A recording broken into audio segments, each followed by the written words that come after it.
Hello শাইনার্স, কেমন আছো তোমরা সবাই? আশা করি সবাই ভীষণ ভালো আছো। আজকে আমাদের ছিল আইপিএল এর ডিউটি। হ্যাঁ, যারা তোমরা আমার আগের ভিডিওটা দেখে থাকবে তারা জানবে আগের দিন ছিল আমাদের ডেমনস্ট্রেশন আর তার পরের দিন ছিল আমাদের ডিউটি।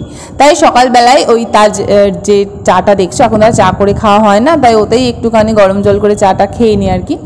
দেন একটু নেল পালিশ পরে নিয়েছিলাম। আর প্রত্যেক রবিবার যেহেতু শ্যাম্পু করাটা দিন থাকে আর ডিউটিটাও ছিল রবিবারে, তাই শ্যাম্পু ট্যাম্পু করে আমি স্ট্রিক্সের সিরামটা ইউজ করি। ওটাতে না চুলটা বেশ স্মুথ থাকে, ভালো সিরামটা। আর দেন এই কানেরটা দেখছো, এটা আমি কিনেছিলাম আগের দিনই রাস্তা থেকে। আমাদের তো এখন আর পিএল বলে কিছু নেই, কারণ প্রত্যেক রবিবারে ইডেনে ডিউটি পড়ছে, যার দরুন পিএল টিএল সমস্ত কিছুই বন্ধ হয়ে গেছে। আলাদা করে আর কোনো দিনই এখান থেকে বেরোনো যায় না, বা দেয়ও না, বা বলিও নি আমরা। তো যা সাজগোজ হয় এইটুকুর মধ্যেই হয়। তো ওই আর কি রেডি হয়ে নিচ্ছিলাম। আজকে যে কথাটা বলবো সেটা হচ্ছে, তোমাদের মধ্যে অনেক কোয়েশ্চেন আছে যে আসলে ডিউটিটা কি থাকে, বা প্লেয়ারদের সাথে দেখা করা যায় কি না, বা ডিউটিটা আসলে কি, অনেক অনেক কিছু।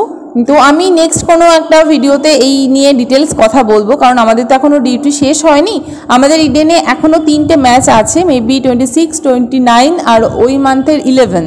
তো যদি আমি থাকি বা আমাদের টিমটা থাকে, আমি লাস্ট দিন নিশ্চয়ই বলে দেবো, বা মাঝখানে একদিন নিশ্চয়ই বলে দেবো। তো যেই দেখছো আমি একদম ফ্রন্টে দাঁড়িয়েছিলাম সেদিনকে, খেলাটা দেখার সুযোগ পেয়েছিলাম। সেদিনকে বিরাট কোহলির খেলা ছিল, আমি নিজের চোখে দেখেছিলাম বিরাট কোহলিকে খেলতে। এটা আমার একটা ড্রিম বলতে পারো। আগের দিন জাস্ট ওনাকে প্র্যাকটিস করতে দেখেছিলাম, সেদিনকে ফুল ইউনিফর্মে খেলা দেখা মানে একটা স্বপ্নের মতন, সত্যিই স্বপ্ন। যা হয় তারপর আমাদের অনেক রাত্রি হয়ে গেছিলো, মেবি 8:30, 9টা বেজে গেছিলো। এই রাস্তাটা ধরে চলে আসছিলাম। আর এই যে এটা দেখছো না, এটা একটা ভিআইপি যেটা থাকে, ওই রাস্তাটা যখন আমাদের জন্য ছেড়ে দেয় বেশ আলাদা ফিল হয়।